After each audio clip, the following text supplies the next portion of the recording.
Today I'm going to be talking about verse 19 of Upadēśa Undiyār. This is a verse in which Bhagavan describes the practice of self-investigation. From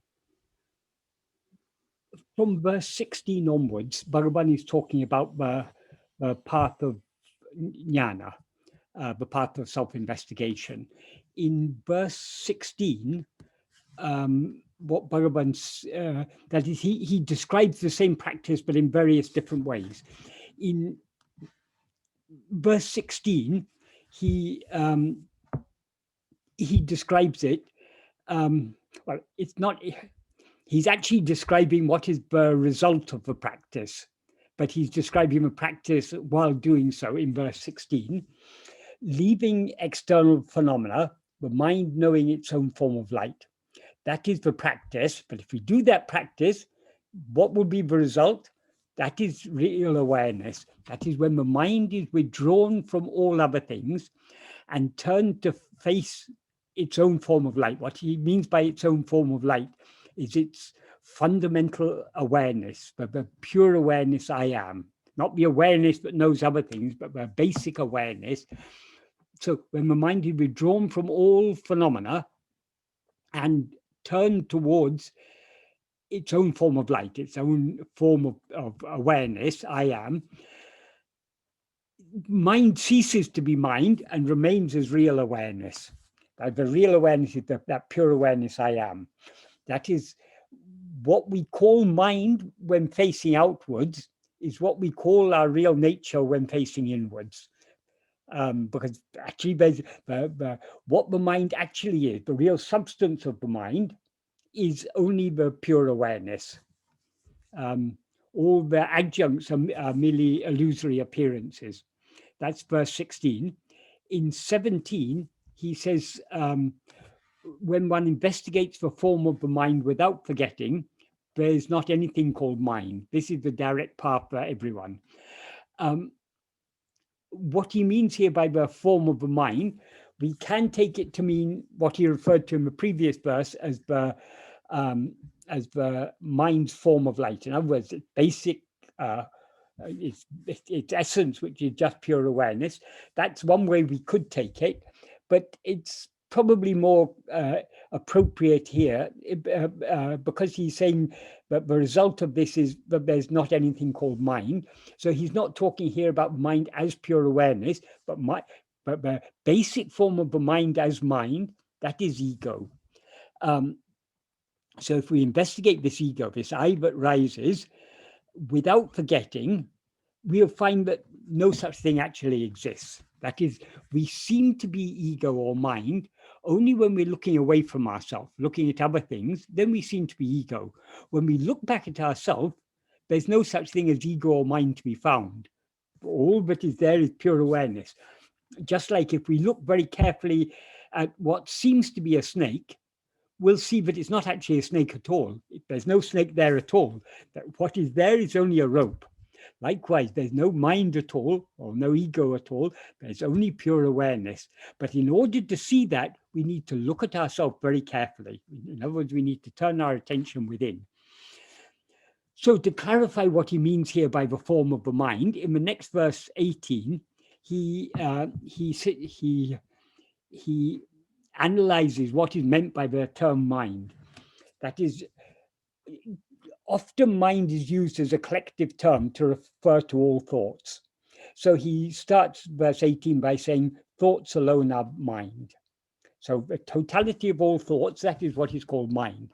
That is one sense in which the mind, the term mind is used, but we often talk of the mind as that which knows other things.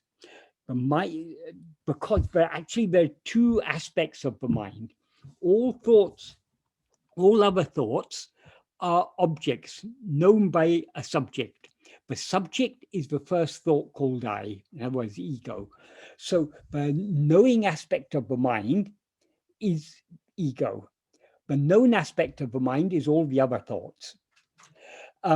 So when he talks in verse 17 about when one investigates the form of the mind, what is the essential form of the mind? It's only this thought called I, in other words, ego. So what he says in verse 18, as I said, this is to clarify what he said in verse 17, thoughts alone are mind, but I'll just read the basic meaning and I'll explain. Thoughts alone are mind, of all, meaning of all thoughts, but thought called I alone is the root. What is called mind is I. What this means is that often the term mind is used as a collective term for all thoughts.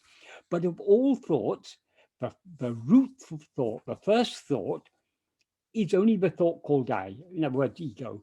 Why is it the root of all other thoughts? Because all other thoughts seem to exist only in the view of ourselves as ego. So ego is also a thought. Because, why is ego a thought? Because ego is a mixture, or it's a confused awareness of ourself. An awareness of ourself as I am this body. So it's a mixture of the pure awareness I am, along with adjuncts. The adjuncts, namely this body, mind, and so on, the five sheaths, are all jada. The pure awareness is chit. So the confused mixture of chit and jada is what is called chit jada granti. That is ego, or this thought called I. So it's a thought because of the mixture of adjuncts. Remove the adjuncts, and then what remains the only pure awareness.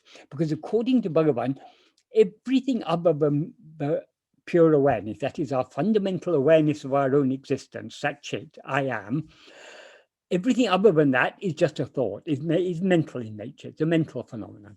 So even not only are all objects thoughts, even the subject, the knower of the objects, is also a thought. So, and the subject, the thought called I, that which knows all other thoughts, it's the root of all other thoughts, because no other thought could exist. I mean, all thoughts exist only in the view of this first thought called I.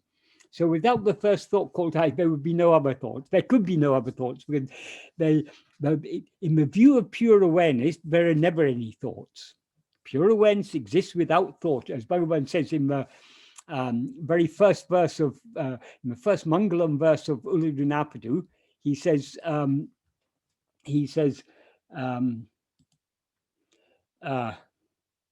in the second sentence, Ulla Porul, Ulla Lara, Ulla Te Ulla Dal. Since the Ulla Porul means the existing substance, in other words, what actually exists, the basic substance, in other words, the awareness I am.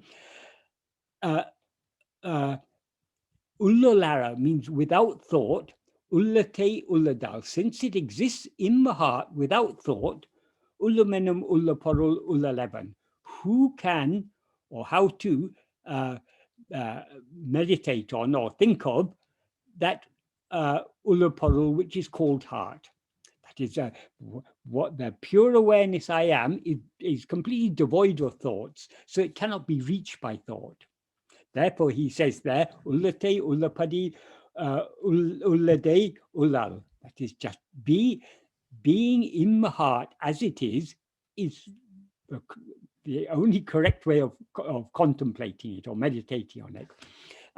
So that's a slight digression, but I just mention that because he clearly indicates here, pure awareness is that which is completely devoid of thought. So thought can never reach pure awareness. So in order to return to or to remain at the pure awareness that we always actually are, we need to eradicate thought. And to eradicate thought, we need to eradicate the root of all thoughts, which is this thought I. So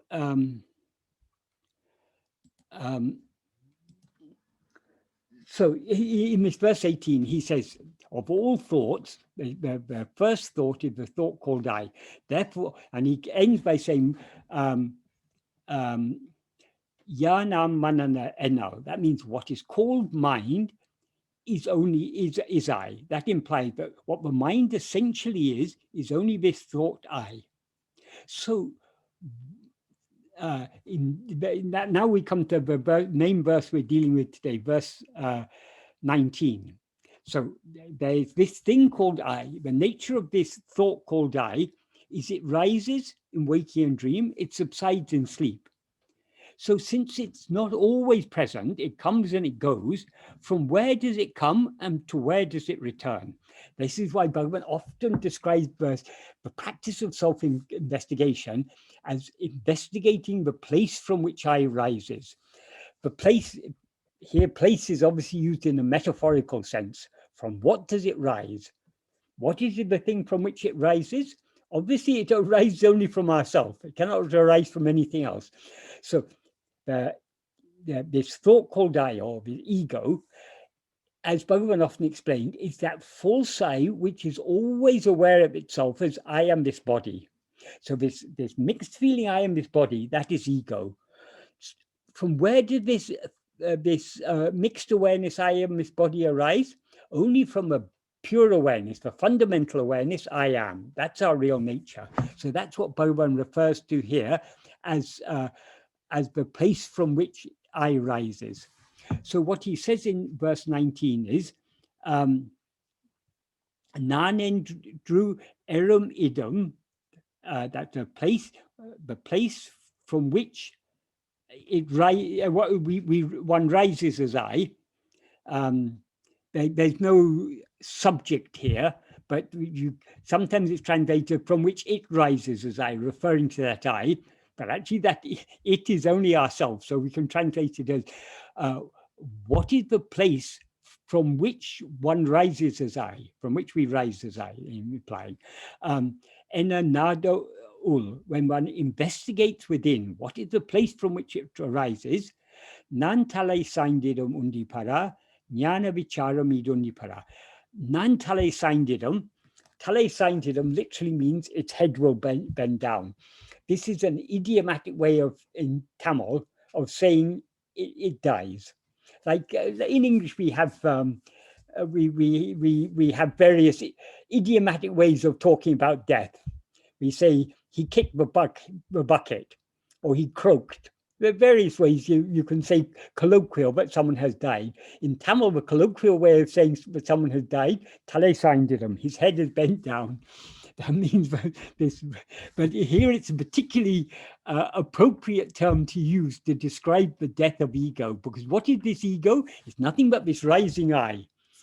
This I that rises and dances around. I am so-and-so, I know this, I belong, I am this, or I am that, I am rich, I am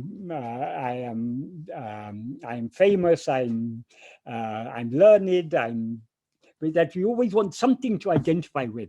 I am Indian, I am American, I am European, I'm British, I'm this, I'm that.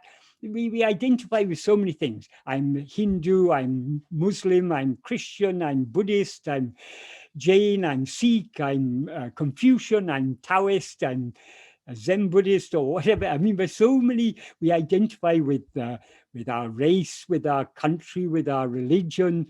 All these are identifications. Whatever we identify with, the basic identification is with I am this body. All of our identifications come. Why do I feel I am English, for example, or I'm Scottish or something? Why? Because this body happened to have been born in England or Scotland or somewhere. So there's the identification with the body. Why do I believe I'm a Christian or I'm a Hindu? Or it's an identification. All these are identifications. I'm a conservative, I'm a socialist, we have a political identification. There are all sorts of identifications, religious, political, philosophical. I'm an Advaitin, no, I'm a Dvaitin. Or I'm a materialist, or there's so many, or all these things. I'm very rational, I'm a rationalist. All these are identifications. That is, but what is it that identifies itself with all these? It's this rising I. So when we investigate the place where this rising I rises, its head bends down. In other words, it's subsided and it gets dissolved back in its source. So talai-sāyndiḍum, I will bow its head, is a very beautiful way of expressing eradication of ego. That is this proud ego that identifies itself with so many things. Finally, it had to bend its head and subside. So beautifully expressed. And then he ends by saying, ñāṉa-vicāram. That is, this is ñāṉa-vicāra. What does he mean by ñāṉa-vicāra? Ñāna, often ñāna is translated as knowledge, but it means knowledge in a very broad sense. Here, in a spiritual context, it means knowledge as awareness. That is, when we talk about, for example, ātma-vichara, self-knowledge, what is self-knowledge? It's awareness of ourself as we actually are. So in other words, it's the pure self-awareness. That is what is called ātma-vichara. In verse 13 of Ulladu, Bhagavan says, ñāṇamam tāne me. Oneself who is ñāna alone is real. So ñāna there means awareness. Oneself, that is Bhagavan saying, what we actually are is just pure awareness. So ñāṇa-vicāra means investigating awareness, but not just the awareness that is aware of other things, because what is it he said we should investigate? We should investigate the place where this I rises, where ego rises. What is the place from which I rises? That is, this ego is nothing but adjunct mixed awareness. I am this body. The place from which it rises, the source from which it rises, is the pure awareness I am, because that pure awareness I am, that alone is real. And that alone, we can see it from our own experience.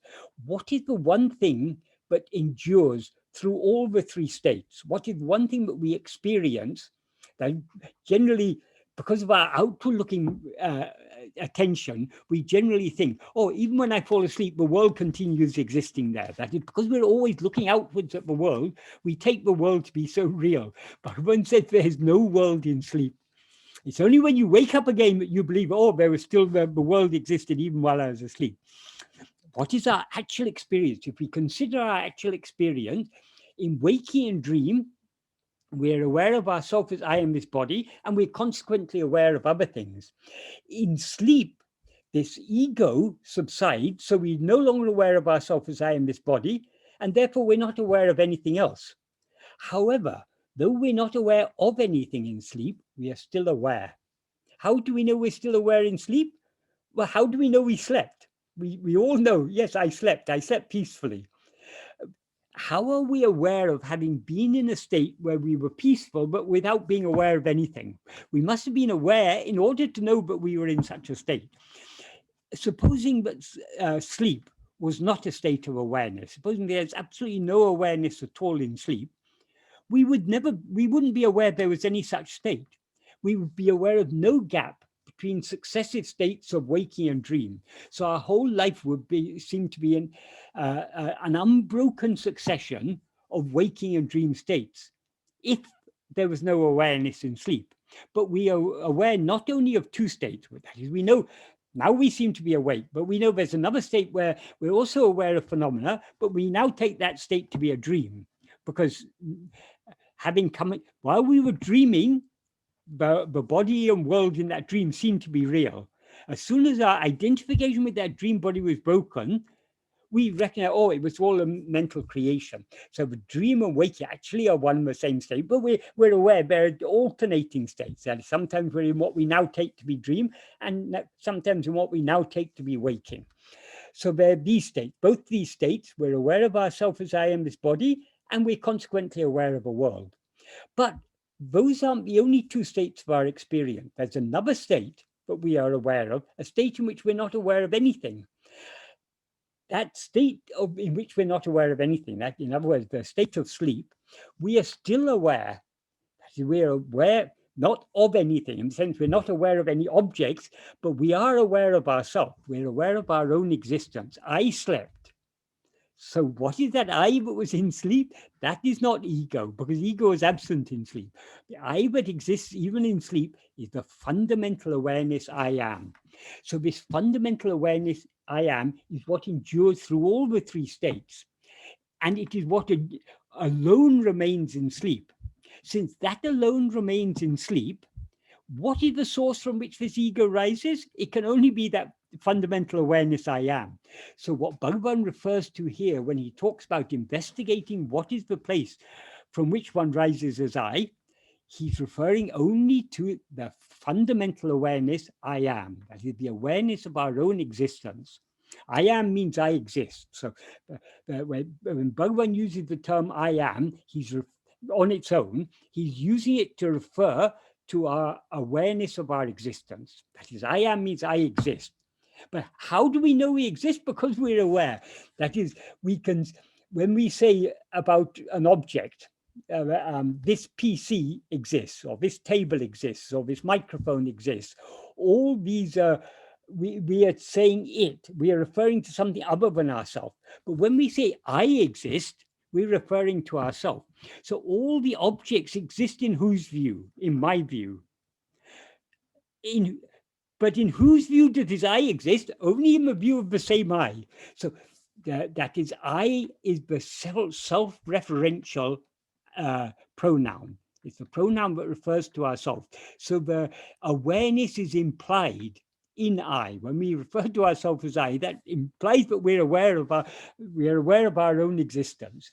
When we say about an object, it is, we don't imply that it's aware.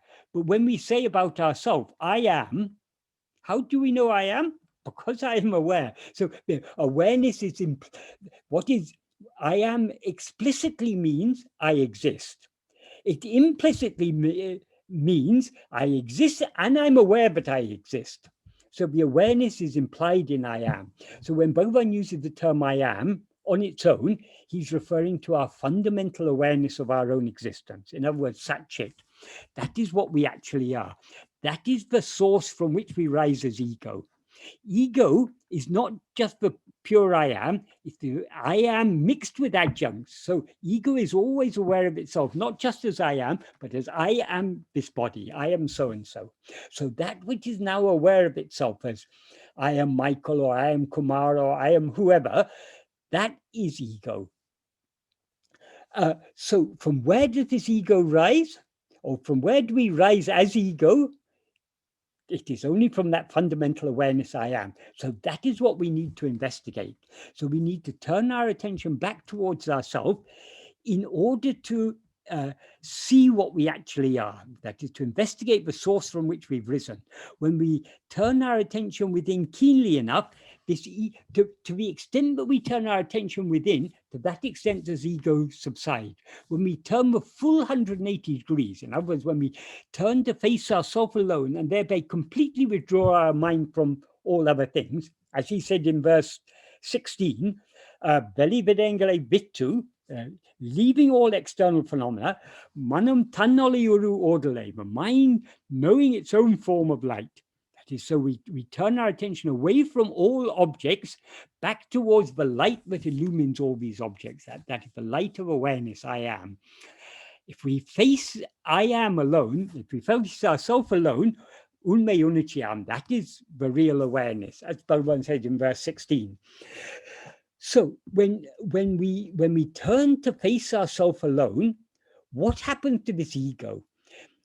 We seem to be ego only so long as we're looking at other things. So when we look back and see ourselves as just pure awareness, what sees ourselves as pure awareness is no longer ego, because the adjuncts have all dropped down. So long as there are adjuncts there, we're not seeing ourselves as we actually are. We're seeing ourselves as this body or something else. So when we turn to face ourselves alone, all the adjuncts drop off, and what previously appeared to be ego is found to be nothing but pure awareness. So though Bhagavan says in verse 16, the mind knowing its own form of light, it's not actually the mind that knows its form of light, because as soon as the mind knows its own form of light, it is lost in that form of light, and what remains is that light alone. That light there, light means the light of pure awareness. So as ego or mind, we can never know pure awareness, but that doesn't mean we shouldn't try to know pure awareness. When we try to know pure awareness, when we attend to ourselves so keenly that we cease to be aware of anything else, we thereby lose ourselves in that pure awareness. That's why Bhagavan said very beautifully in verse 21 of Upadēśa. He concluded, Ūnādalkān, that is, becoming food is seeing. That's only when we are swallowed, when the mind turns within to see its own form of light, it is swallowed by that form of light. That is the true seeing. In what he says in verse 21 of Upadēśa, the whole thing is worth reading in this context. Though it's in the context of knowing God, but what he says here is, Tanne tan kānal, talevan tanne kānal, ennam palanul unme nēti-nēti. If it is asked, what is the truth of many texts that talk of oneself seeing oneself and seeing God? And then he gives his reply. Since oneself is one, how is oneself to see oneself? That is, we can never see ourselves as an object.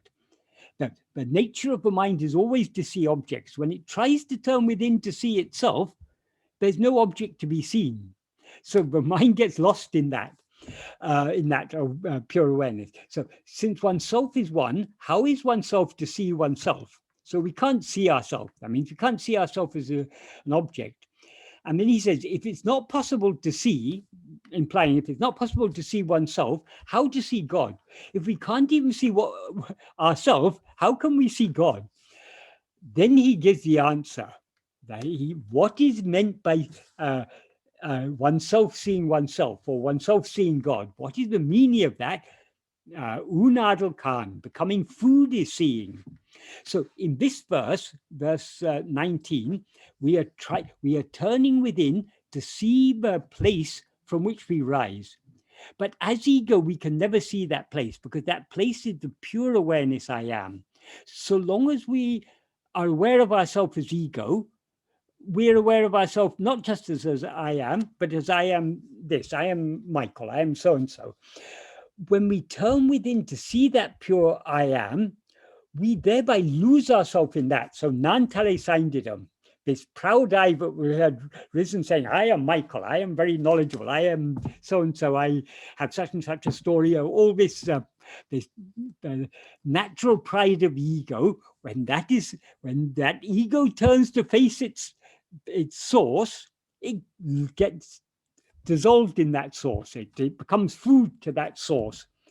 Thereby its head bows and it dies. And so this is this turning of our attention back towards that fundamental awareness I am, which is the source from which, the place from which we rise as I. This is ñāṉa-vicāra. This is investigating awareness, because what we are investigating, that is that pure awareness I am. That is what he means by ñāṇa. So investigating this pure awareness I am is the ñāṉa-vicāra. He also uses this term ñāṉa-vicāra in the second and last sentence of the first paragraph of Who Am I? That is in the of nāṇa. What he says in that, I won't read the whole sentence, but he concludes the first sentence by saying, Manamatra nidrayal dinam anubhavikam tan subhabhamana at sukhate adeya. In order to attain or experience that happiness, which is one's own real nature, which one daily experiences in sleep, which is devoid of mind, tanne tan aridal vendam. It is necessary for oneself to know oneself. How is oneself to know oneself? Bhagavan doesn't say that. I put him a question there. He gives the answer in the next sentence. Adaku, for that. Nāna ennum ñāṉa-vicāra me mukhya sadhanam. That is the ñāṉa-vicāra called Who Am I? That is the principal means. He puts it a bit mildly here, that is the principal means. In other places, he makes it clear that is the only means. So that the term ñāṉa-vicāra, which he uses here, he also uses in this verse of Upadēśa Undiyār. That is, jnana here means what he refers to in verse 13 of Upadēśa when he says ñāṇamam tāne me, oneself who is jnana, alone is real. It is that fundamental awareness, that pure awareness, I am, which is what we actually are. So by investigating the place from which we rise, in other words, our own fundamental awareness, I am, which is always the background. Whatever else we're aware of, we're always aware of ourselves as I am. So that is the screen, as Bhagavan said. That is the screen on which all this entire picture of creation appears, only on this screen of a fundamental awareness I am. So that is the place from which this I rises. That is what we need to investigate. If we investigate it, I mean, if we turn our attention 180 degrees away from all phenomena, back towards ourselves, the original light, our own form of light, what happens to this, to the ego that thus tries to see its own source? talai-sāyndiḍum. Its head bows and it subsides in that. It gets completely dissolved in that. We get devoured by that pure awareness. That is if you want to see the midday sun when you're in Ṭṛeṛumiḍa, in the Agni Nakshatra, that's in the hottest time of year in May, when the sun is directly overhead. If you want to see the sun, if you look up to see the sun, what happens? Momentarily you see the sun, but as soon as you see the sun, you get blinded forever. Likewise, when ego aspires to see its own source, it gets eradicated, just like the eyes get destroyed if we look at the sun, the bright midday tropical sun directly. If we look at ourselves directly, the ego gets destroyed, just like the eyes would get destroyed if they were to look at the sun.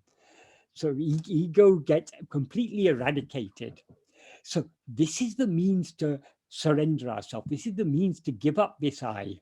And when we give up I, as Bhagavan says in verse 26 of Upadēśa, investigating what this is, investigating what this ego is giving up everything.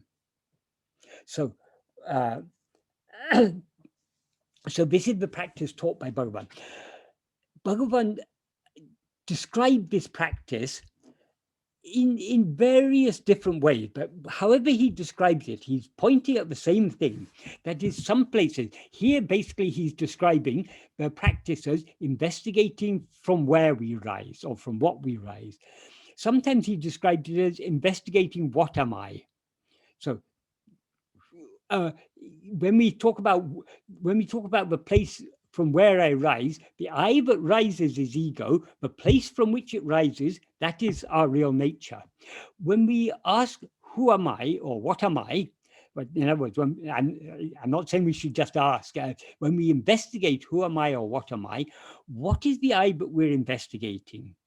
It is what now seems to be ego, but when we look at it closely enough, we find it is just pure awareness.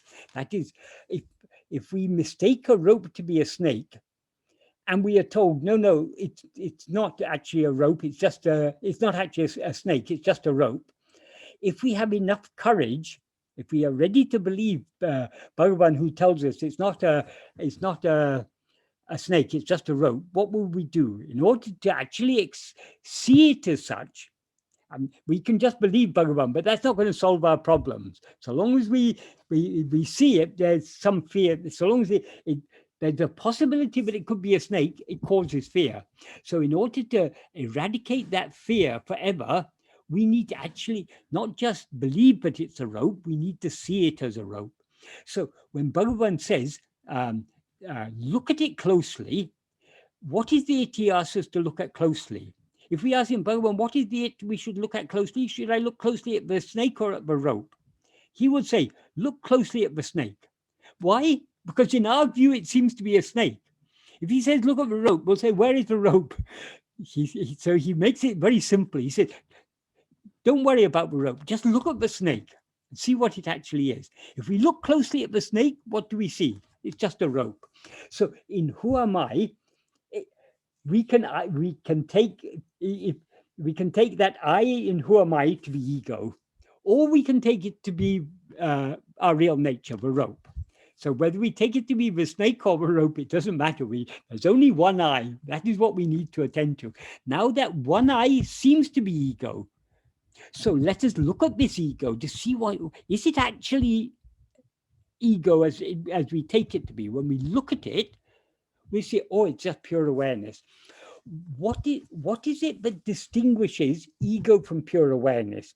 In substance, they are one and the same thing, because there's only one I. But ego seems to be different to pure awareness. Why? Because pure awareness is aware of nothing other than itself. But when we rise as ego, we are aware of ourselves, firstly as I am this body, and because we take ourselves to be a form, we consequently become aware of other forms. As Bhagavan says in verse 4 of Ulludunapadu, Uruvam Tanayin, Ulhu Paramatran. If oneself is a form, the world and God will be likewise. So as soon as we experience ourselves as I am this body, we're aware of numerous other forms. That is the nature of ego. We seem to be ego, this false awareness that it's aware of itself as I am this body and consequently aware of other things. We seem to be this ego so long as we are looking at other things. When we look back to see what am I, who am I, we will see ourselves just as pure awareness, and then we'll see, but we had never risen as ego. We were never aware of ourselves as a body. We were never aware of anything other than ourselves. So, as I say, sometimes Bhagavan describes it as investigating the place from which we rise. Sometimes he describes just as investigating I, without saying whether that I is ego or our real nature. He also sometimes described it, he sometimes said, hold on to ego or hold on to a thought called I. That will lead you back to its source. And he gave an analogy for that. He said, if a dog is looking for its master, all it needs is to find the scent. Once it's found the scent, it just needs to hold on to that scent, follow the scent, and sooner or later it will get back to its master. Likewise, this ego is the scent that will lead us back to our source, to our Lord. So if we just hold on to this thought called I, hold on to it means, how do we hold on to it? If we just continue watching it, attending only to ourselves, that will lead us back to our source. These are all different ways of describing the same process, because actually there's only one I. When the clue, what is the scent by which we can find the rope? The snake is the scent. You look closely at the snake, and you look closely at the snake, and if you look closely enough, you'll see it's just a rope. So that the scent of that is the scent, that snake, the form of the snake, has led you back to its source. So actually, in substance, the ego and pure awareness are not two different things. So however we describe it, whether we say we're attending to ego or to the source of ego, or however we describe it, it doesn't matter. The point is, however Bhagavan described it, all are pointing back towards ourselves. What do we have to attend to? Attend to yourself. By attending to ourselves, the more we turn our attention back within to face ourselves alone. Another beautiful way he described self-investigation is ahamukam. In Tamil, aham has two meanings. One meaning, as a pure Tamil word, aham means inside or heart or home. And it can also mean love. It's got a number of meanings, but I mean, basic meaning is inside or home or heart. But it's also a word borrowed from Sanskrit as a pronoun. The two are completely different. The Tamil word is a completely separate word, but the pronoun for the first person singular nominative pronoun in Sanskrit is aham. That is often used in Tamil spiritual literature. So, but the Tamil meaning and the Sanskrit meaning, they coincide in the spiritual path, because I is our home. I is the heart. So however we take it, whether whether you take it as facing inwards or facing eyewards, this term ahamukham, mukham means facing. So facing eye. So that's another way Bhagavan described it. So the whole point of this, I mean, what is this self-investigation? It's nothing but turning our attention back within to face ourselves alone. The more we turn our attention back towards ourselves and therefore thereby away from other things, the more ego will subside. And when we turn the full 180 degrees, when we turn 180 degrees, what does that mean? We've completely turned our back, so to speak, on all other things. We cease to be aware of anything other than ourselves. We are facing ourselves alone. So we see ourselves alone. That is the state of pure self-awareness. That is the state that as soon as we turn that 180 degrees, as soon as we leave all external awareness of anything other than ourselves and are aware of ourself alone, that is the state of pure awareness in which ego will die, ego will be dissolved. So we can describe it in so many ways, but however it may be described, the practice is the same. What we need to attend to, just to I am, to that fundamental awareness of our own existence, I. So Bhagavan has so much trouble to describe this practice in so many very simple and very clear and beautiful ways. But it's up to us. That is, words, in order to understand words, that is, we need to recognize the meaning of the word. The mere words themselves cannot convey anything unless we are ready to grasp what those words are pointing at. So all Bhagavan's words are pointers. Where are they pointing? Whether Bhagavan is singing Arunachal Stuti Panchakam or Upadēśa or Upadēśa Undiyār or nāṇa or answering questions, what is Bhagavan's one mission?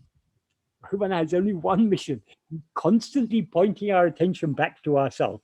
When people ask questions, you can read in talks and day by day in so many of these books, people ask all sorts of questions.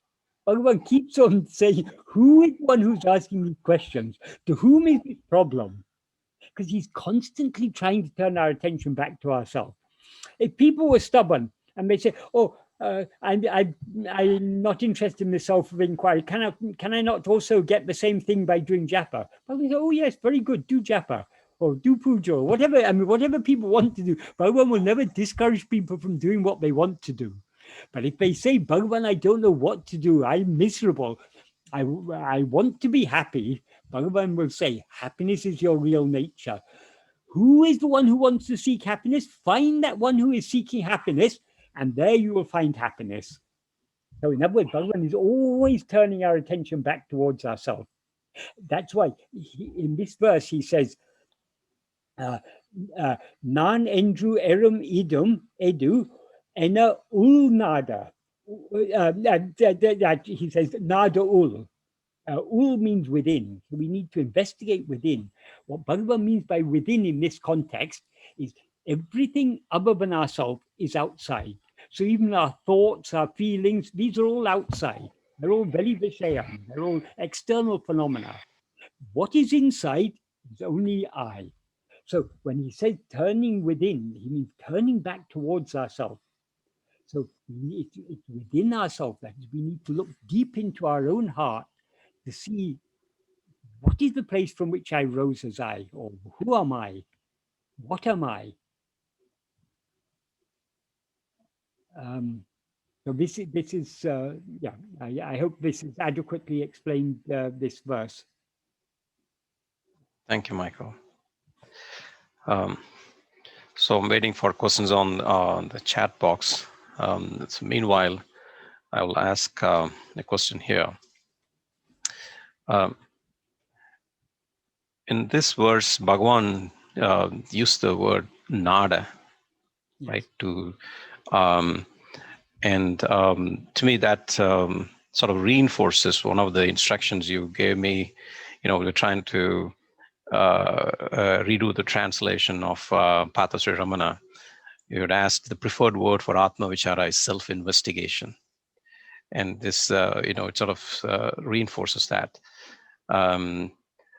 So why do you think, just to clarify, why is the word self-investigation a better expression than self-enquiry for Atma-vichara?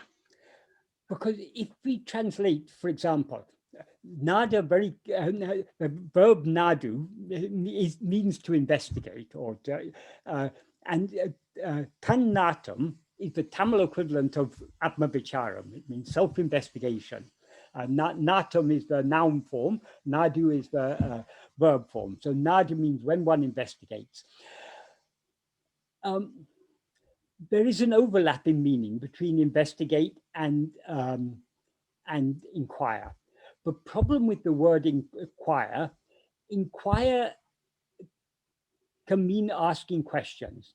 So if you say, inquire who am I, people misunderstand. They take it to mean you should ask who am I. You'll see so many books where it's written, but Bhagavan said, ask who am I. He didn't say ask who am I, he said investigate who am I. But people misunderstood what he was saying because of this English word this English word inquire. As soon as you translate vicāri as inquire or vicāram as inquiry, it gives room for misinterpreting it as questioning. This is compounded by the fact Bhagavan expressed it in Tamil as investigate what am I. If you say, when you say investigate what am I, you're not implying asking a question. But if you say inquire what am I, okay, who am I, who am I, who am I, from where am I, from where am I? People take it, people misunderstand it. So there's less scope for misunderstanding if we translate it as investigate. Because as I say, inquire can mean investigate. It can also mean ask. Whereas investigate means actually you're looking for it. You're trying to find out.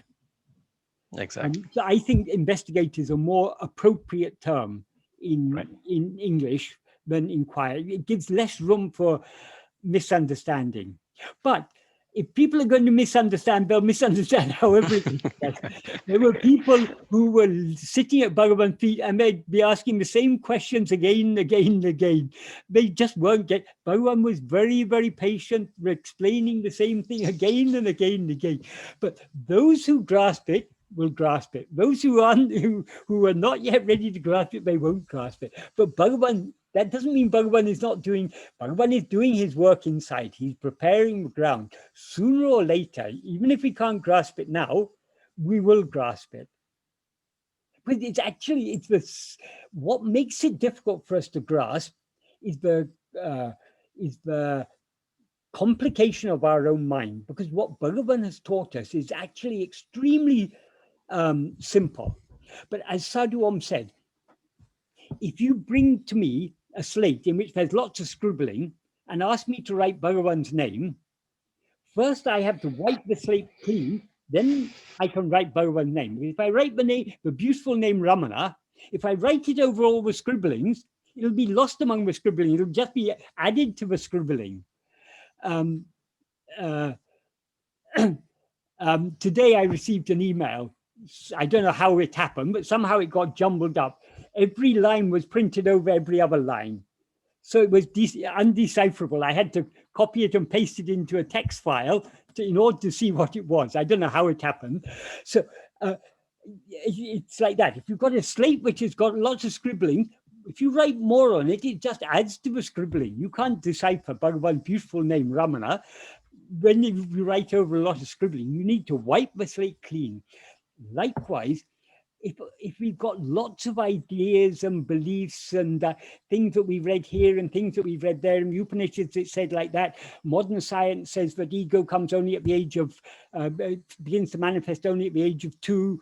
And I mean, people have ideas from so many places and they mix up all these ideas with Bhagavan's teaching. They end up confused, not understanding. So first we need to wipe the slate clean. We need to give up all our old ideas, all our old beliefs. We need to see Bhagavan's teachings with fresh eyes. If we see with fresh eyes, then they'll make a deep impression on us, because his teachings are, the power of his teachings lies in their very simplicity. But we need to be able to grasp that simplicity and to accept that simplicity. Another reason why many people are not able to grasp what Bhagavan says, though it's very simple, is because of their lack of willingness to do so. For example, Bhagavan says, all this is a dream. A dream exists only when you see it. So only when you rise as ego, all this comes into existence. Many people are unwilling to accept that. So I think, though Bhagavan says, if ego comes into existence, everything comes into existence, he doesn't actually mean like that. He means only when we rise as ego, we see other things. But the other things, definitely they must be there. We try and bring in our own ideas. This is how Advaita philosophy became so complicated, because people weren't ready to accept the truth in its simplicity. So more complicated and roundabout explanations had to be given to satisfy them. But Bhagavan has restored Advaita back to its original simplicity. There is nothing simpler. That is all the whole of Advaita, Bhagavan has condensed into Ulladu. And if you read Ulladu, actually, in many of the verses, Bhagavan is saying the same thing again and again, but in different words. In many of the verses, Bhagavan is pointing out that the root of everything is ego. If oneself is a form, the world and God will be likewise. That's all forms come into existence only when we rise as ego and take the form of a body as I. He says, the world is nothing but the 5 kinds of sense impression, nothing else at all. So is there a world apart from this mind? So everything is depending on the mind. Mind here means the perceiving element of mind, in other words, ego. In verse 9, that's verse 6. And in verse 9, he says, dyads and triad. That means dyads are the pairs of opposites. Triads are every objective experience. You've got a knower, something that is known, and the act of knowing it. So the knower, the knowing, and the known, this forms a triad. So both the dyad, the pairs of opposites, knowledge and ignorance, life and death, existence, non-existence, happiness, unhappiness, all pairs of opposites, and all these triads, the 3 factors of objective knowledge, all depend upon one thing. What is that one thing? It's only ego, because it's only when we rise as ego, but we are aware of all these dyads and triads. So he says, if you investigate what is that one, these dyads and triads will go. So he again and again, in verse 14, he says, if the first person exists, second and third persons will exist.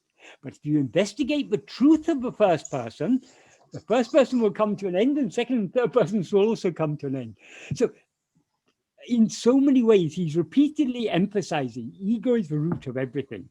And if you investigate this ego will disappear and everything else will disappear along with it.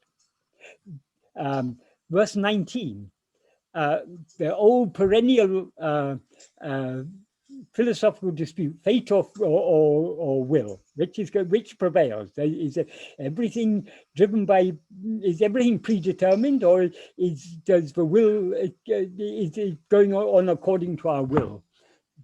Bhagavan says this argument arises only for those who don't know the root of fate and free will. And we have a will, and we also experience a destiny. So both fate and will, both are there. But for whose will is it? Who is experiencing this destiny? It's only I, as ego. So ego is the root. If we investigate this ego, fate and will both come to an end. So he's repeatedly emphasizing that ego is the root of everything, and the way to get rid of ego is just to investigate it. So throughout Ulladu, he's stressing the same point again and again and again. So this is the basic principle of Bhagavan teaching. He summarizes it beautifully in verses 25 and 26. He gives and the whole of Upadēśa is condensed into those 2 verses. But it's such a simple message Bhagavan has taught us, but we need to be willing to grasp it. We need to be willing to accept what Bhagavan has taught us. If we're willing to accept it, it's such a big burden off our head. Life becomes so much easier. It's like you get on the train and you're carrying your luggage on your head. Bhagavan is the ticket inspector who comes and takes the luggage from your head and puts it down beside you. Relax. You're going to get to your destination. Your luggage will get to the destination with you. You need not worry for anything. Just enjoy yourself.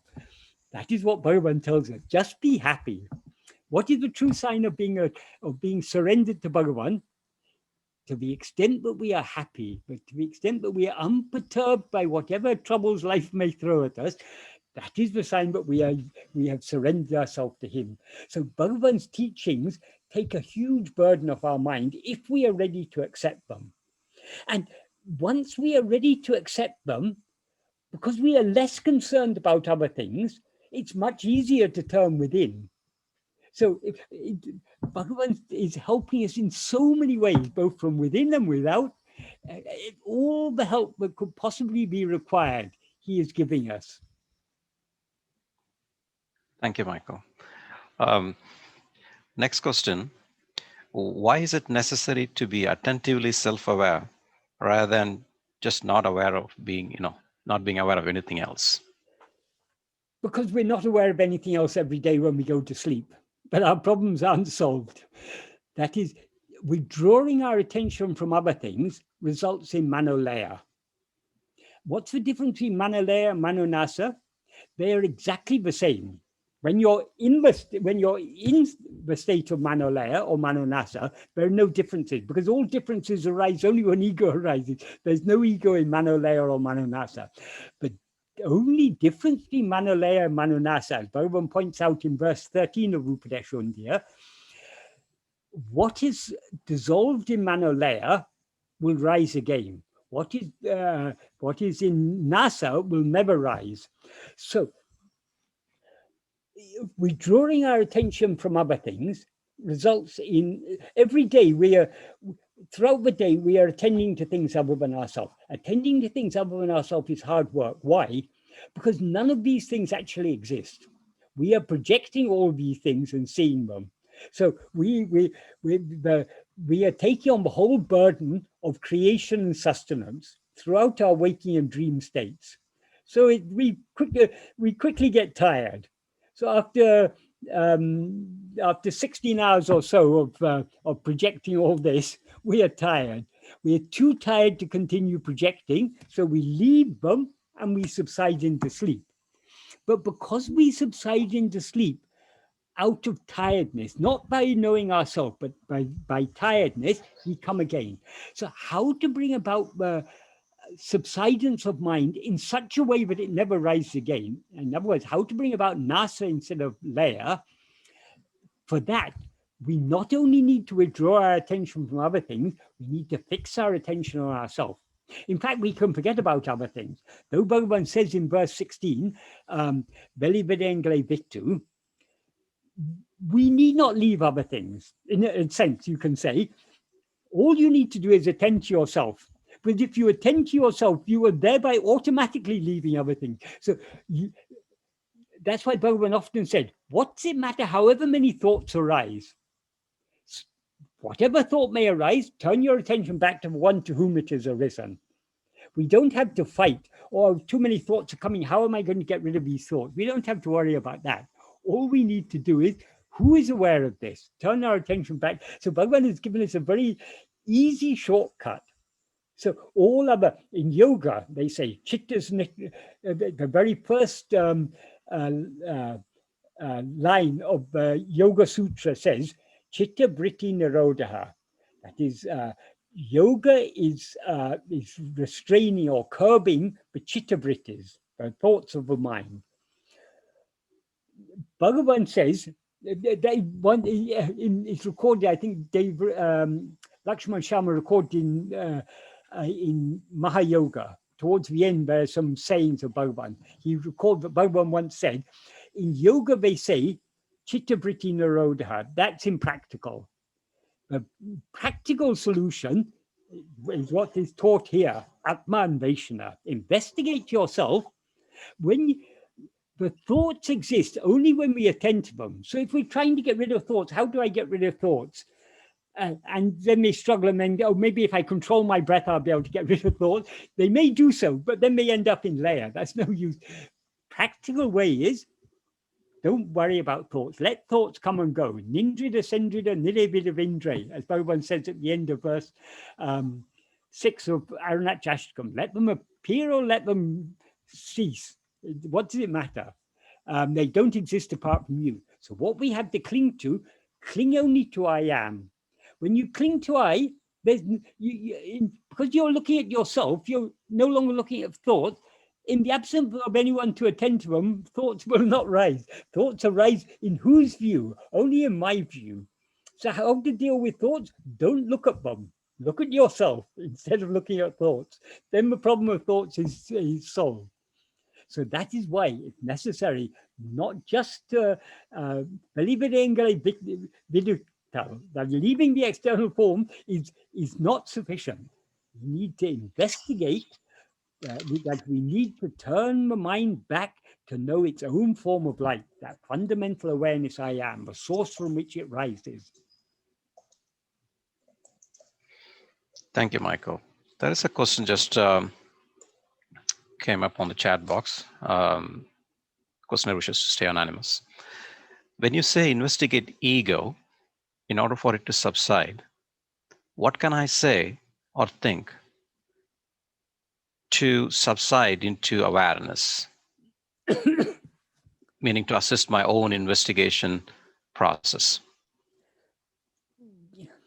So long as you want to think anything or say anything, you're facing in the wrong direction. Thoughts and words are other than yourself. They come and they go. They are not you. In order to investigate yourself, you need to turn your back on all thoughts, on all words. Turn back to yourself. That is that fundamental awareness I. So it's only by turning our back on all thoughts, turning our back metaphorically, that is, in other words, turning to face ourselves. That is the way to deal with all thoughts. And if we turn towards ourselves, nothing else is necessary. People say, oh, when I turn towards myself, nothing happens. Why are we turning towards ourselves? Because we're tired of all this happening. We've been going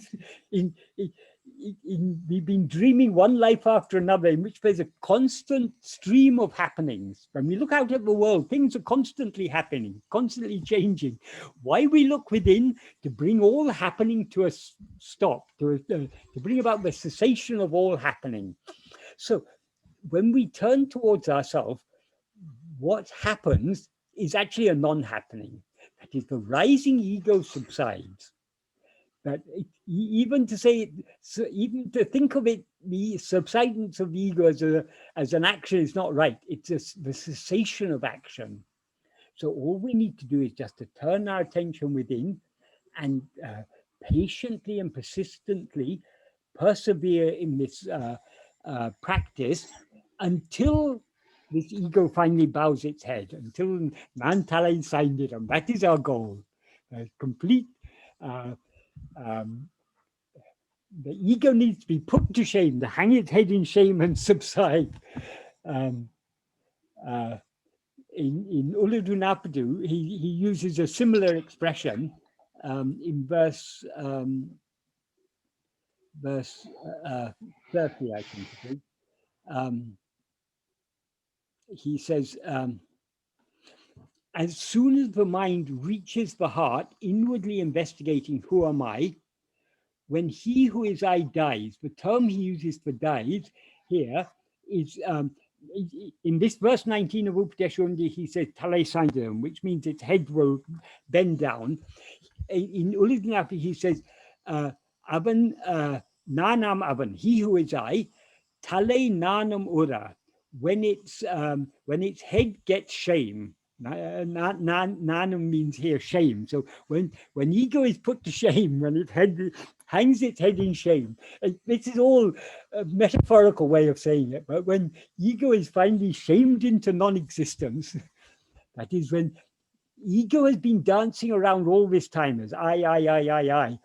When we look at it, there's no such thing at all. So this imposter ego is put to shame by our looking at ourselves and finding there's no such thing at all. That's what Bhagavan, it hangs its head in shame.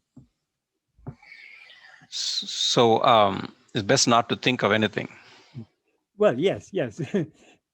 That's the only option. Because so long as we're thinking of something, we are going out. Sustained ego. That's why Bhagavan says in the first sentence of the 13th paragraph of nāṇa, he defines what is self-surrender. That basically he says, being ātma-vicāram. Atma-vicāra means one who firmly establishes oneself, alone is giving oneself to God. But how to be ātma-vicāra? He explains it.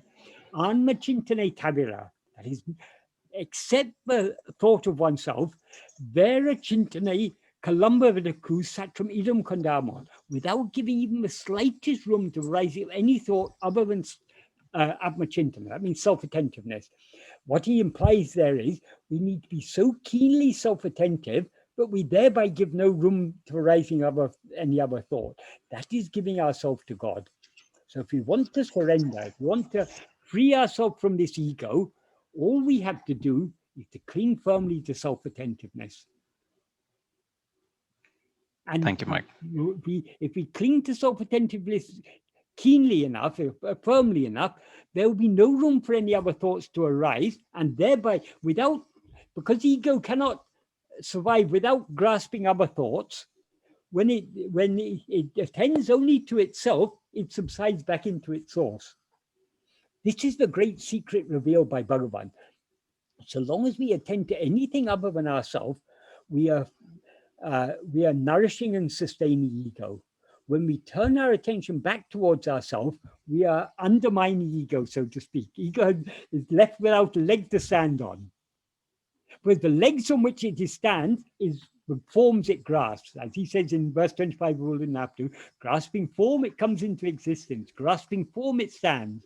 Grasping and feeding on form, it flourishes. So only when it's grasping form, only when we're grasping form do we seem to be ego. When we try to grasp ourself means this ego, which is a formless phantom, there's nothing to grasp. We haven't got a leg to stand on, so we subside back and dissolve back into our source. It's so simple. And Bhagavan is constantly dinning home the same. This is the basic principle of his teaching. We rise as ego by attending to other things.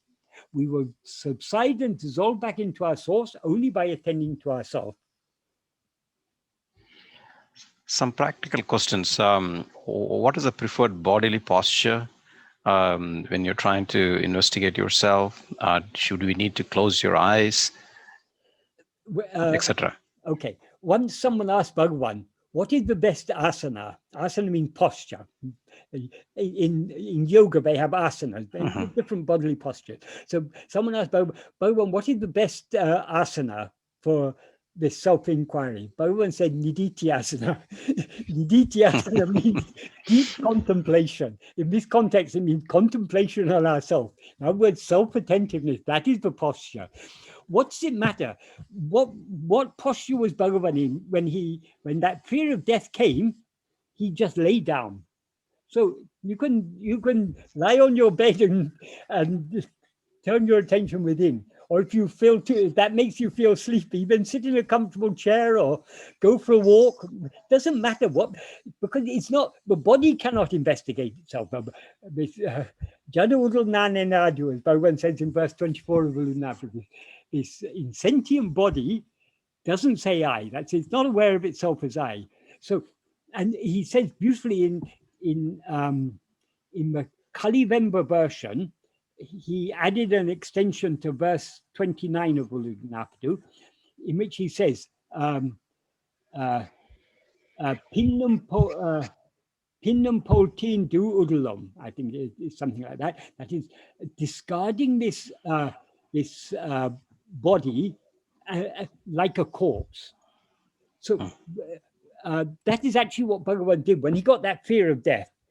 In some books it's written Bhagavan enacted death. He lay down and pretended he was dying.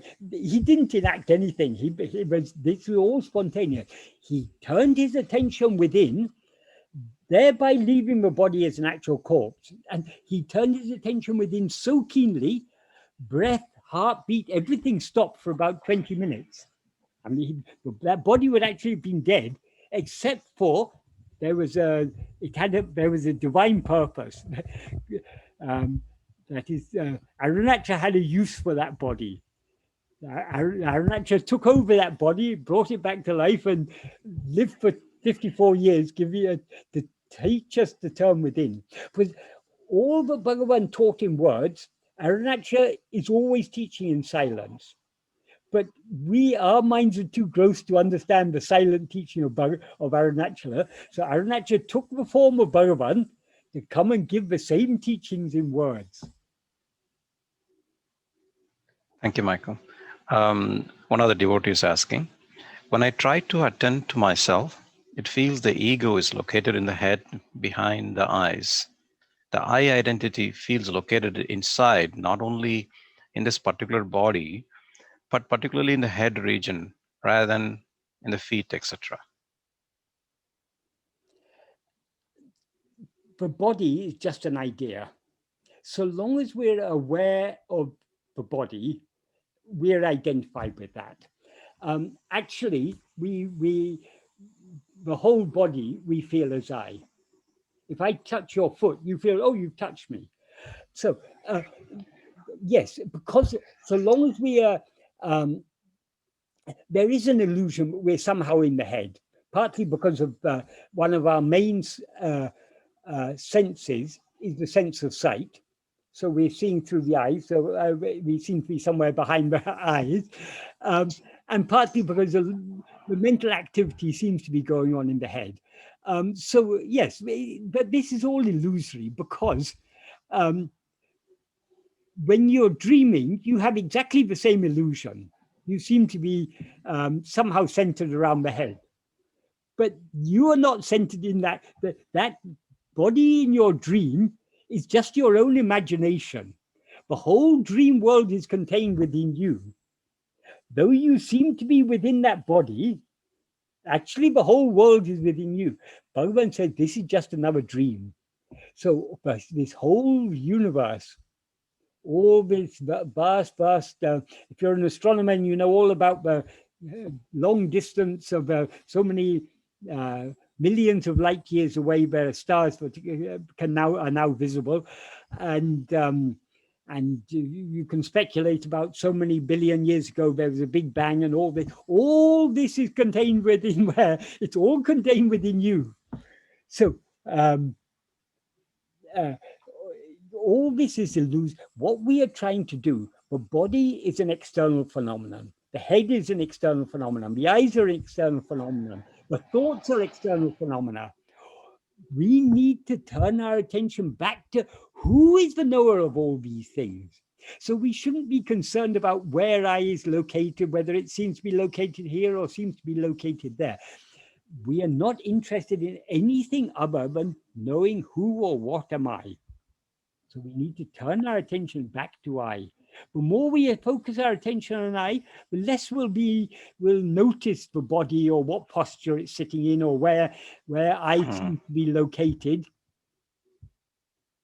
Right. So Michael, this is a problem that almost all of us face. Knowing-doing gap.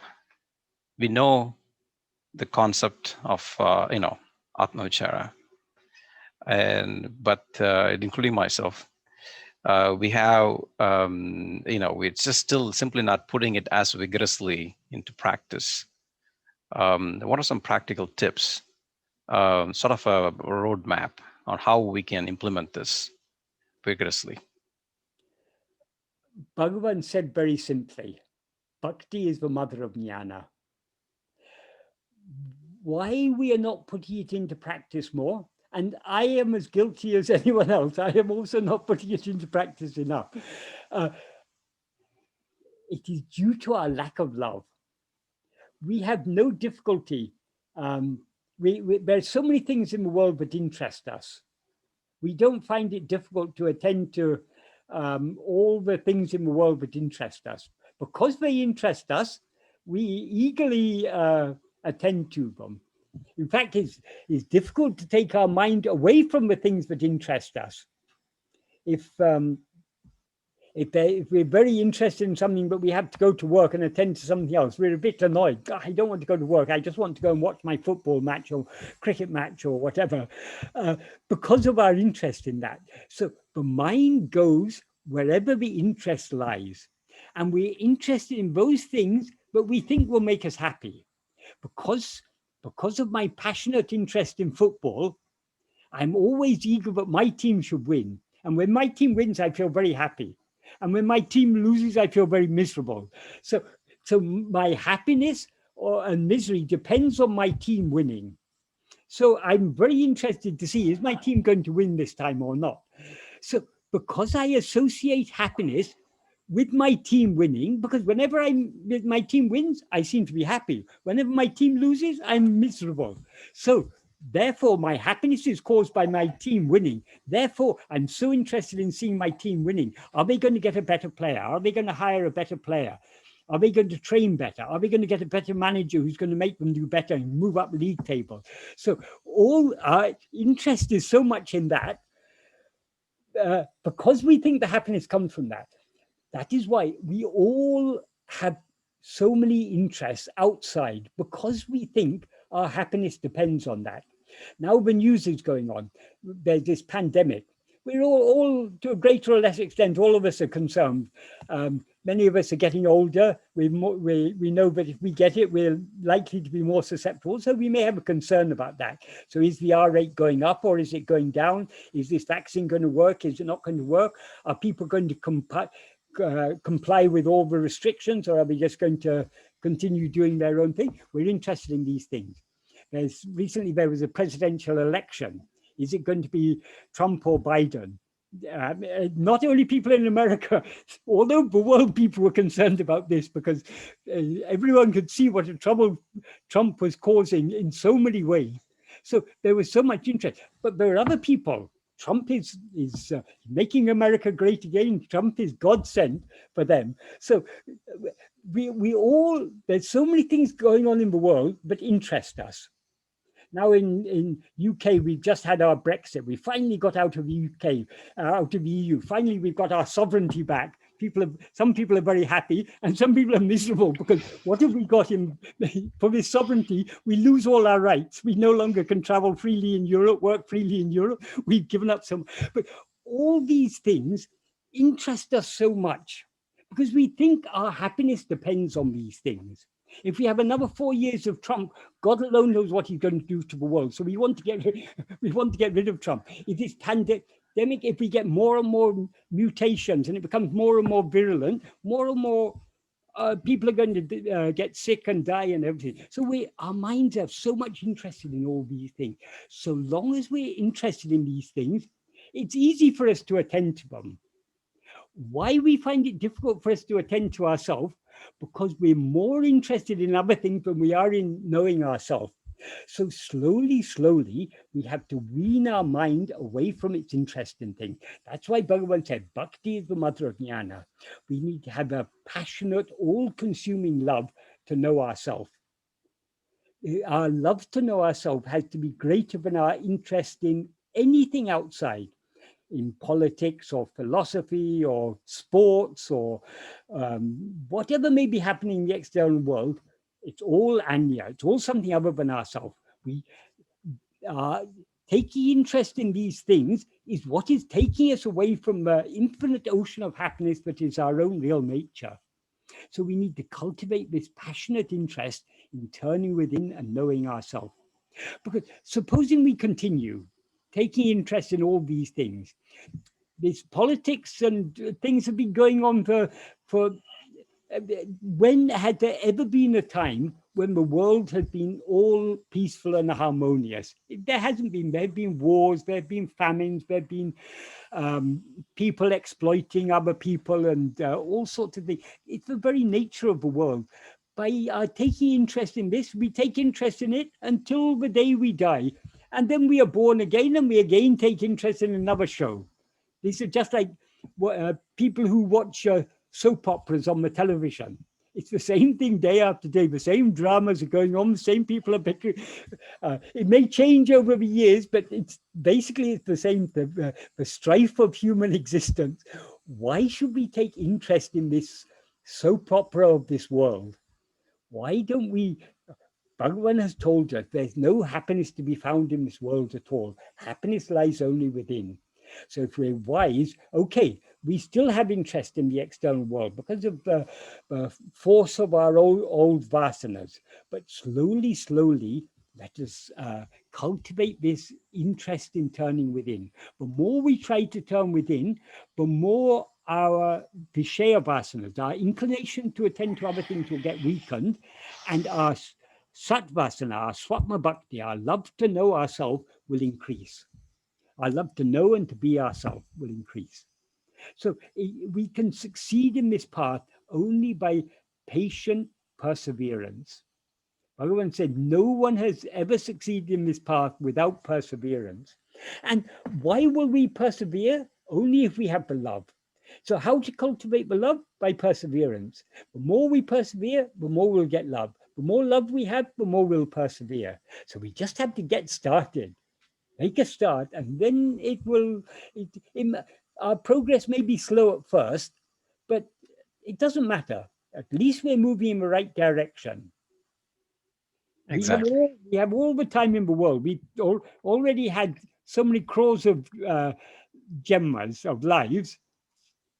Whether we're going to surrender ourselves now, or whether it's after 2-3 births, doesn't matter. Let's start working in the right direction by trying to follow Bhagavan's path, by trying to surrender ourselves, trying to turn within.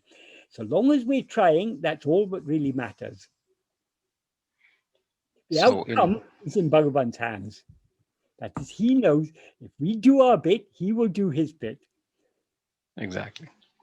I think everyone should explore how their time is being wasted, and cut off as much as waste as possible, and then use it for Atma-vichara. But we will continue wasting our time on external pursuits so long as we allow our mind to take interest in these things. So the key is weaning our mind off its interest in external things.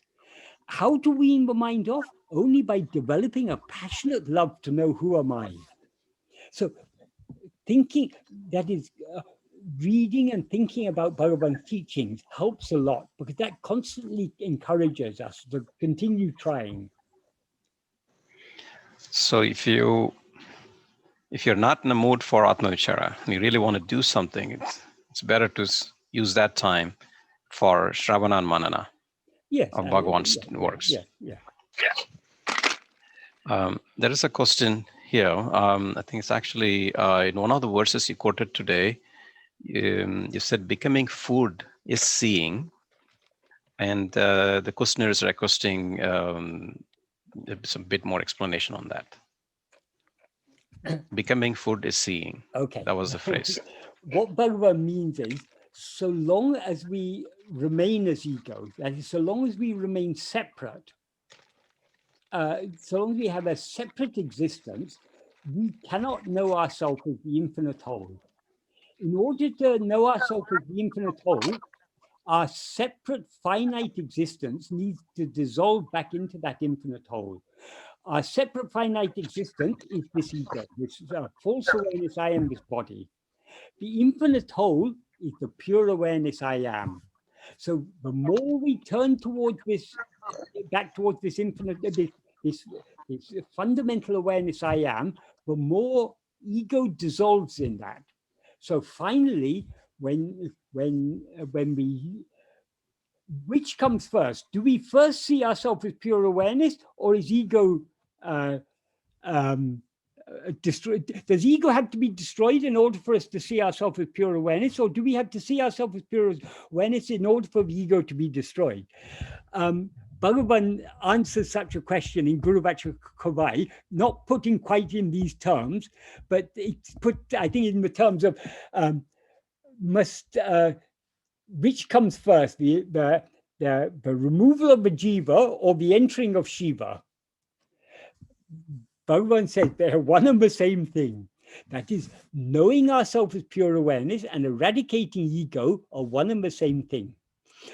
As ego, we need to try to attend to ourselves alone. When we succeed in attending to ourselves alone, we are thereby aware of nothing other than ourselves. That is the state of pure awareness. As soon as we're aware of ourselves as that, ego is thereby eradicated. So we can't say, is it the eradication of ego that enables us to know that, or that which knows, well, they're one and the same thing? Does that answer that question? I've forgotten now what the question was. I started answering. Yeah, I think so. So eradication of ego is knowing or yes, seeing. About the becoming food. Yes, You're right. That is, when we see that, we will be swallowed by that. When we are swallowed by that, we'll see it. In other words, we'll be aware of ourselves as we actually are only when ego is dissolved. And only when we're aware of ourselves as pure awareness will ego dissolve. They're one and the same thing. They're not two separate things. So with another question regarding the practice, which is the focus of today's session, which is, sometimes people go on retreat and they want to spend a lot of time on meditation. Sometimes, people allocate bulk time, 2 hours or so forth, and then they forget about it. So which is more important, frequency or long sessions like this in practice of Atma-vichara? There's no simple answer. We have to find what works best for us. When we, in the midst of our day-to-day activities, the more we attend to ourselves, the easier it will be for us to go deep within when we are free of other activities. The more we try going deep within, the easier it will be to hold on to the self-attentiveness in the midst of other activities. So it's not a question of this or that. It's a question of this and that.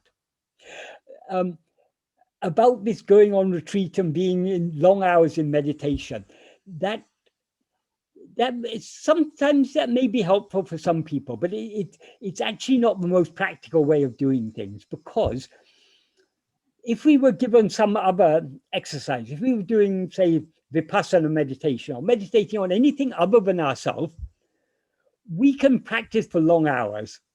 But this self-investigation is not meditating on an object. It's meditating on the subject. It's turning our attention back to ourselves. So it's going directly against the natural flow of ego. The natural flow of ego's attention is to go outwards. We are swimming against the current. So the more we try to turn within, the more there'll be resistance. Who is resisting? It's only we. Because of our Vishaya vasanas, we are unwilling to turn within. So though we say to ourselves, yes, I want to turn within, I want to remain for 20 minutes without thinking anything else, just attending to myself. We think that with one thought, but all our other, deep down, we've got so much inclination to attend to other things. So often there's a struggle. So rather than trying for hours on end, trying to attend to ourselves, it's more practical to, generally speaking, frequent intermittent attempts. That's more practical. But there's no hard. Did Bhagavan ever say meditate for 20 minutes? Or Bhagavan never said that. Any instructions like that, because that is what we have to do, is attend to ourselves. Bhagavan made that very clear. How to? What's the most practical way of applying that in our day-to-day life? we have to find out what works for us. And what may seem beneficial at one time may not seem so beneficial at another time. So let's just we go with the flow, find what works best for us, and try to apply that. And we can also experiment, because this is a part of investigation. In investigation, sometimes you can try some other tricks to bring your attention back to yourself. There's no hard and fast rule. I mean, just find what works for you, stick to that. If you want to try something new, try something new. All we have to bear in mind, our aim is to attend only to ourselves, not to other things. By whatever hook or crook or trick or deception we can do it. That is, our enemy is this ego, but we have to make friends with our enemy in order to cajole our enemy to cooperate with us. Exactly. Thank you, Michael. So we who say this ego is our enemy, we ourselves are this ego. There are not two of us. Right. Thank you, Michael. This spiritual path, it is actually, the whole spiritual path is just a battle that is being fought within our own will. That is, we have so many Vishaya-vasanas, which so many vasanas of all kinds, but are pulling us in different directions. So we have some liking, having come to Bhagavan, having read Bhagavan's teachings, and now we understand, yes, if I want to be perfectly happy, I have to turn my attention within. So we have at least a little bit of liking to turn within. But we have so much inclination to go outwards. So there's a battle now going on between our this feeble little inclination we have to turn within and our very strong inclinations to go outward. Seems to be a hopeless battle. Do not give up, because the whole of the army is on the other side, but Krishna is on our side. The charioteer driving the chariot of our life is Bhagavan. So when Bhagavan is on our side, when Krishna is on our side, we will surely win this battle. And even if we lose this battle, still we've got at least Bhagavan by our side. Bhagavan once said to Perumal Swami, who was the person who was putting court cases against Bhagavan, he came and when he lost one of the court cases, he came to Bhagavan and said, I will not leave you. I'll take you to the High Court. I'll take you to the Supreme Court. Whatever you do, even if you put me in hell, I will not leave you. Bhagavan said, even if you go to hell, I will not leave you.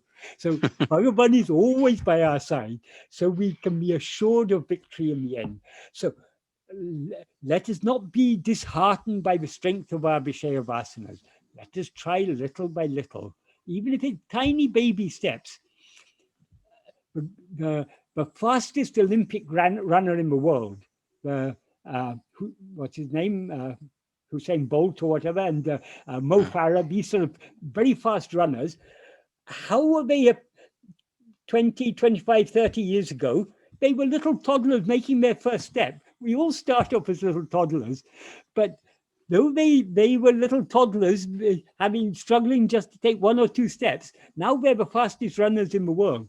So likewise, now we may be making little baby steps, but we have to start somewhere. Let us start with these little baby steps. Let us try little by little by little to turn our attention within.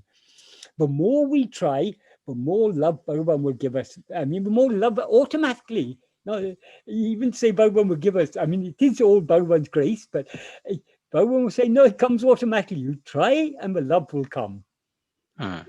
Grace is the very nature of, grace is our own real nature, actually. So grace is always on our side.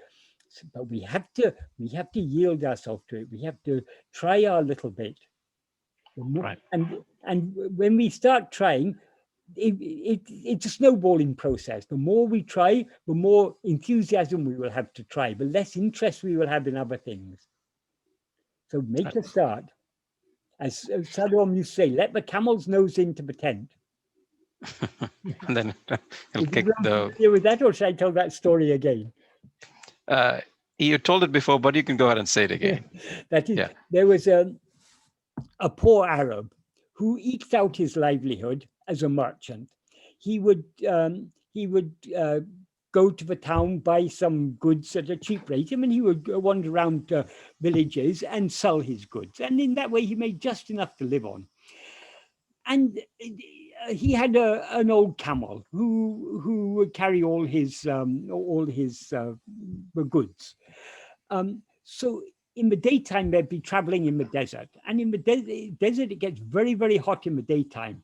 But at night, it becomes very, very cold. It gets very, very cold. So every night, he would tie up his camel to a peg, and he would put up his little tent, and he would go in his tent and sleep. One night, it was particularly cold outside.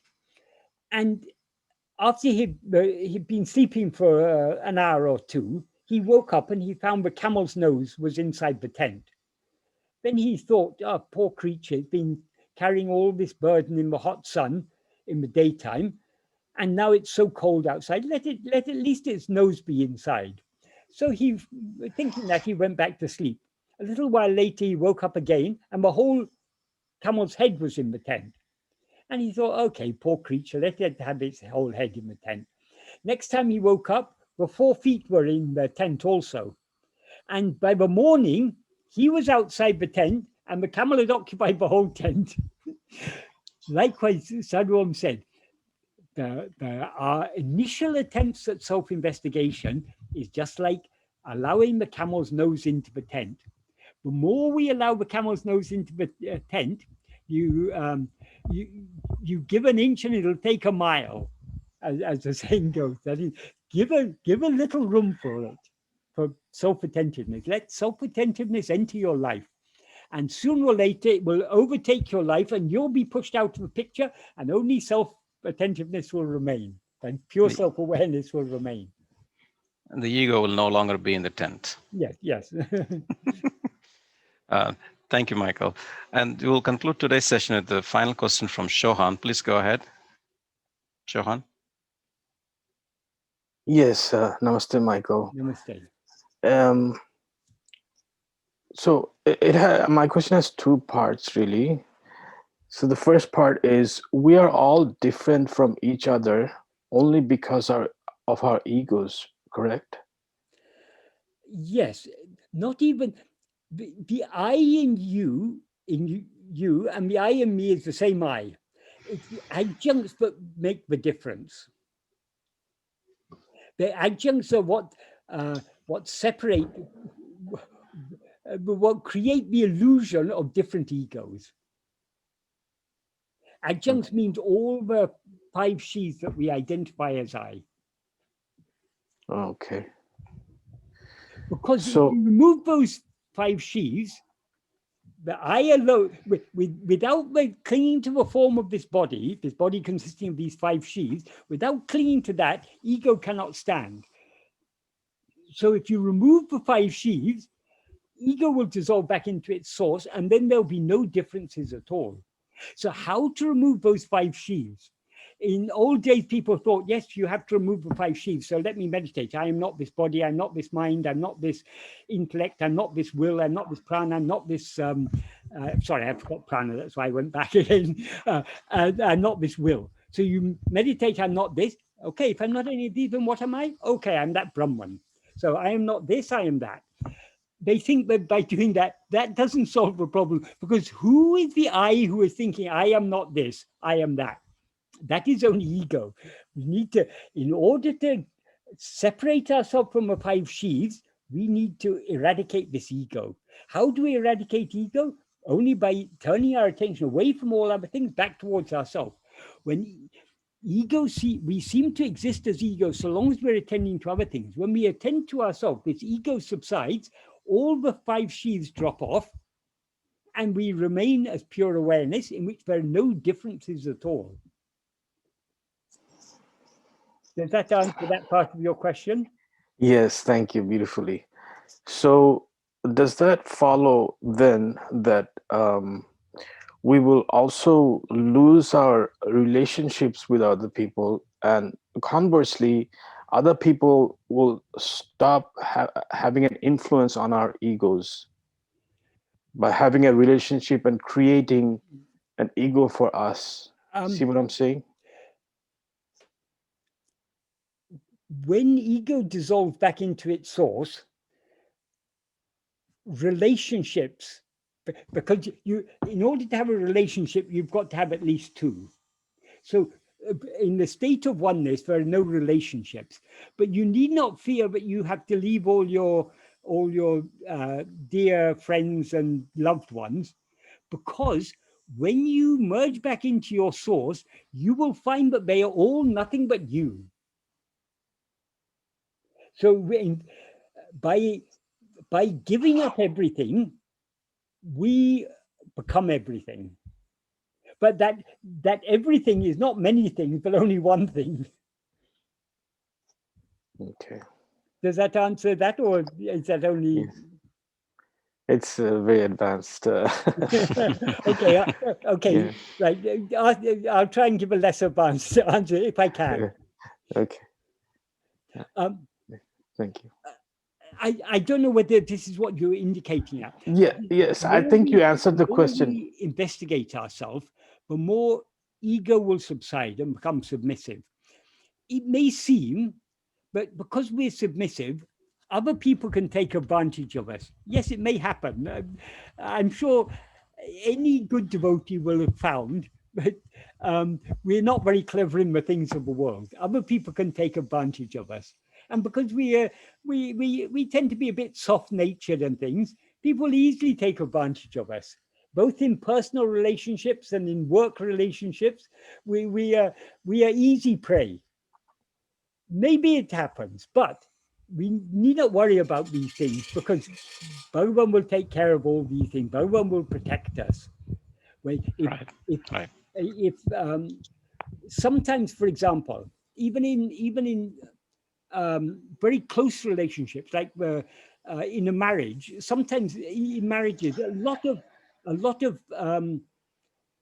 exploitation and abuse goes on in marriages, because often in a marriage, you'll have one partner who will be dominant and the other will be of a more submissive nature.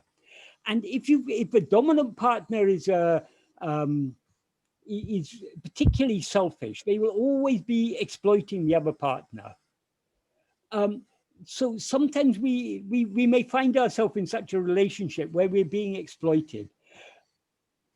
But all these things are according to prarabdha. If we yield ourselves to Bhagavan, let anything happen, when he wants to free us, he will bring that relationship to an end. So he knows that our aim is to yield ourselves to him. So whatever difficulties we may face, it's all his will. Let it happen. If people exploit us, doesn't matter. After all, what is this life? We're here in this world for a few years and then we go. So if people take advantage of us during those few years, it really doesn't matter ultimately. And nothing can happen to us except by Bhagavan's grace. That is, whatever happens is happening. Nothing can happen without the consent of his grace. So if we're facing any difficulties, if someone is taking advantage of us, exploiting us, that is also his will for some good for us. And when he's decided enough is enough, he will bring that relationship to an end. I'm speaking from experience because I've been through such things in my life. So I know, well, I mean, it's not easy, but even the difficulties we face in life are, if we're following Bhagavan's path is the path of surrender. So we learn from the difficulties we face in life. So the more sometimes those who exploit us, we have to be grateful to them, because they are giving us good opportunity to practice this path of surrender. But when Bhagavan decides enough is enough, he will bring it to an end and will save us from that situation. He knows what medicine we need at what time, when we need the bitter medicine, when we need the sweet medicine. Right. Thank you, Michael. Answer your question at all? Oh yes, completely, Michael. You answered the question in the beginning, but what I was saying, the advanced part is getting to that stage. I mean, it's very simple. That whenever we see someone, we see them as different. We're seeing actually their ego. Yes. Right. It's yeah. It's But very with practice, everything will improve. But what is the root of all differences? Because we have limited ourselves by raising the ego, we limit ourselves with this form, then all these differences come. There are other people, and some of those other people seem to be good people, some seem to be bad people, and all these, so many differences are there. So all the pleasures and pains of life, they all arise only because we rise as ego. When we are asleep, we don't have any of these problems. We don't have problems in our relationships with others. We don't see good people. We don't see bad people. We are just content just to be as we actually are. Only when this ego raises again, then all the troubles come. That's why Bhagavan says, get rid of this ego, all problems will be solved.